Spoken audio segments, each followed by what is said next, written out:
नमस्कार दोस्तों, crime stories channel पर आपका स्वागत है। दोस्तों, क्राइम की जिस घटना के बारे में मैं आपको आज बताने वाला हूं, वो घटना है इटावा उत्तर प्रदेश से। तो चलिए दोस्तों, कहानी को हम लोग शुरू करते हैं। कुडरिया जिला इटावा का छोटा सा गांव है जो थाना बकेवर के क्षेत्र में आता है। कुडरिया का सुधर सिंह दोहरे मामूली सा किसान है।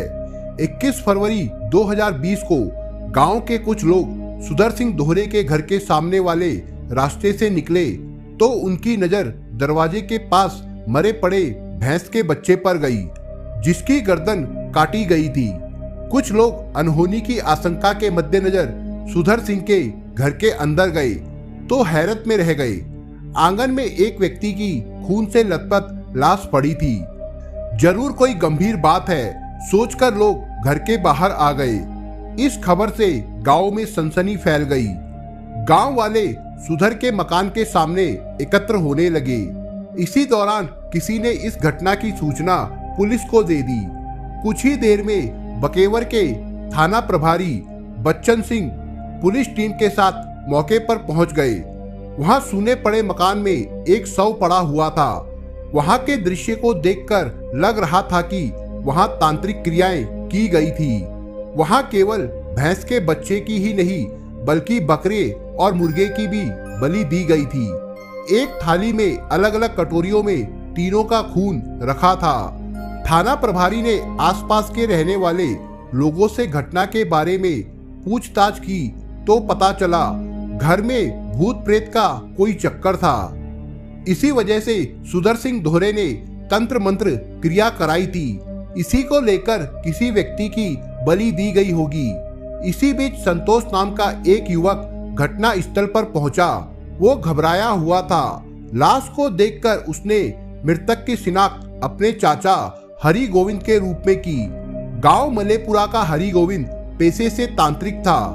तब तक मृतक का भाई वीर सिंह सुधर सिंह के दामाद विपिन के साथ वहां पहुंच गया।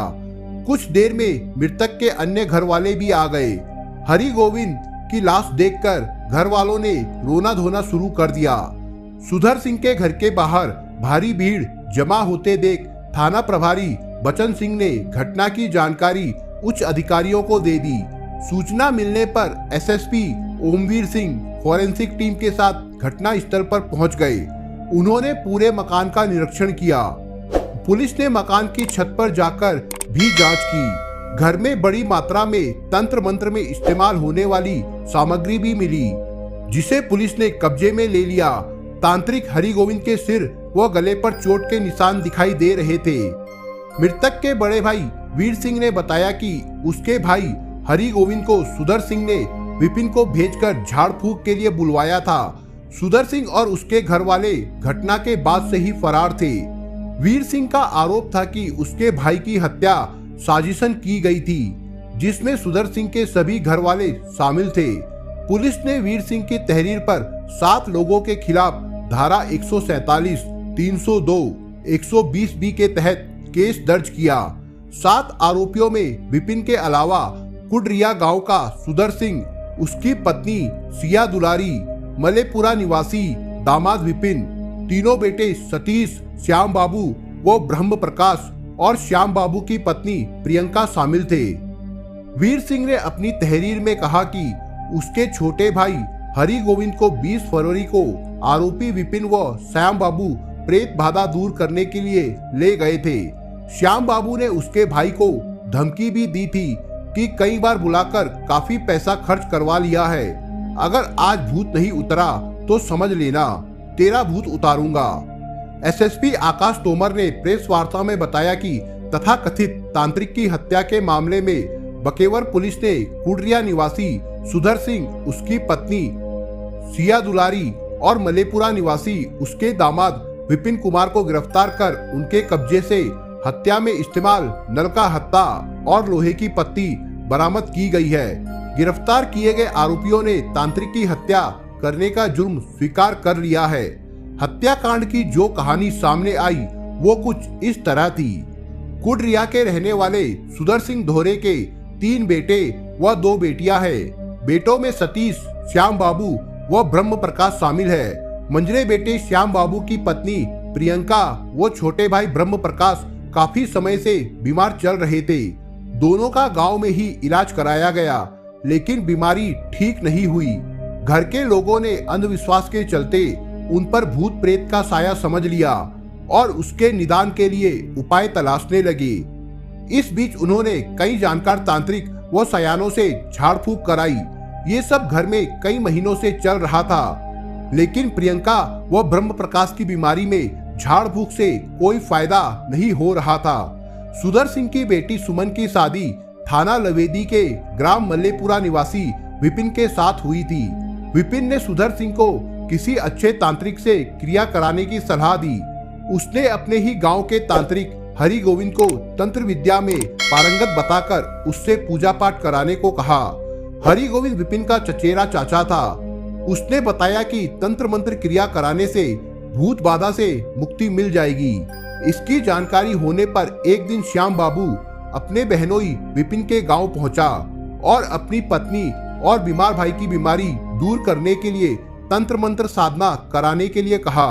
विपिन ने इस संबंध में अपने तांत्रिक चचेरे चाचा हरि गोविंद, जो लवेदी में रहकर तंत्र मंत्र और झाड़ फूक करता था, उससे संपर्क किया। 45 वर्षीय हरि गोविंद की गांव में तांत्रिक के रूप में अच्छी पहचान बनी हुई थी। उसका दावा था कि वो अपनी शक्ति से भूत बाधा से पीड़ित व्यक्ति को मुक्ति दिला सकता है। घटना से 2 दिन पहले श्याम बाबू बहनोई विपिन के साथ उसके गांव जाकर मिला। तांत्रिक हरि गोविंद के बताए अनुसार तय हुआ कि महाशिवरात्रि से एक दिन पहले यानी 20 फरवरी को तंत्र क्रिया शुरू की जाएगी, जो शिवरात्रि को पशु बलि देने के साथ संपन्न होगी। तांत्रिक ने कहा कि बलि के बिना भूत बाधा से मुक्ति नहीं मिलेगी। इसके लिए हरि गोविंद ने श्याम बाबू को जरूरी सामान लाने के लिए एक लिस्ट थमा दी। निश्चित दिन गुरुवार 20 फरवरी को विपिन दिन में ही तांत्रिक हरि गोविंद को लेकर गांव कुडरिया स्थित श्याम बाबू के घर पहुंच गया।